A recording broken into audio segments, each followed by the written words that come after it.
India is burning, ये line तो आपने सुनी ही होगी। 2024 में भारत में गर्मी के सारे रिकॉर्ड टूट चुके हैं।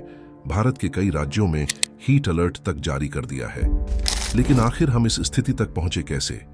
वीडियो शुरू करने से पहले हम जानते हैं हीट वेव्स के बारे में।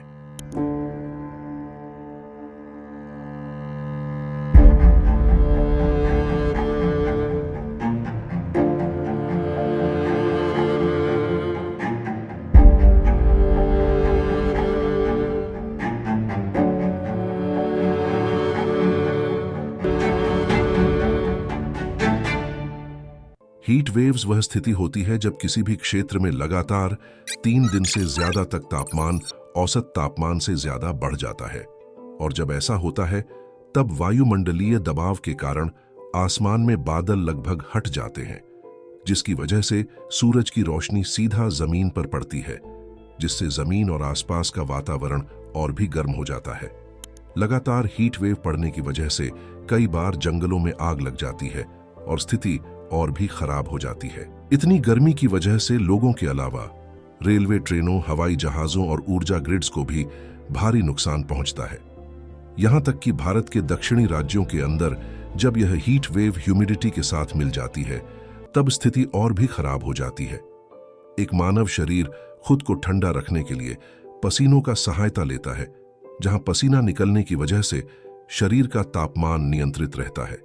लेकिन जब ये हीट वेव्स नमी, ह्यूमिडिटी के साथ मिलती है तब मानव शरीर खुद को ठंडा नहीं रख पाता, जिससे हमें और ज्यादा गर्मी होने लग जाती है। इस साल राजस्थान के कुछ शहरों में तापमान 50 डिग्री सेल्सियस से भी ज्यादा चला गया है। ऐसे में जमीन का सारा पानी सूखने लगता है और धीरे धीरे पानी की समस्या भी पैदा हो जाती है। और अभी हमें राजस्थान में यही देखने को मिल रहा है।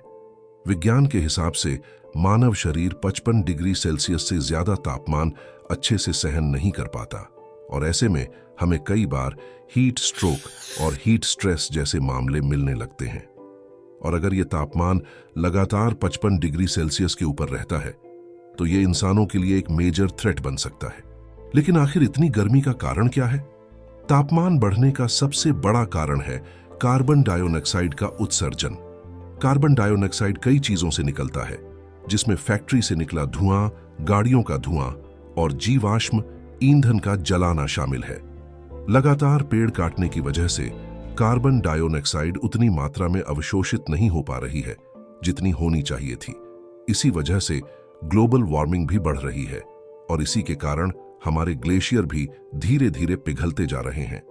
इस कारण से हमें कई हिस्सों में बाढ़ जैसी स्थिति भी देखने को मिलती है। लेकिन क्या हम इसे किसी तरीके से रोक सकते हैं?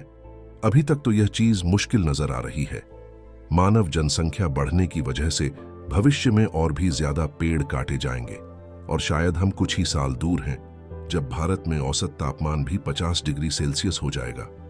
आपको क्या लगता है, हमें इससे बचने के लिए क्या करना चाहिए? कमेंट में जरूर बताएं।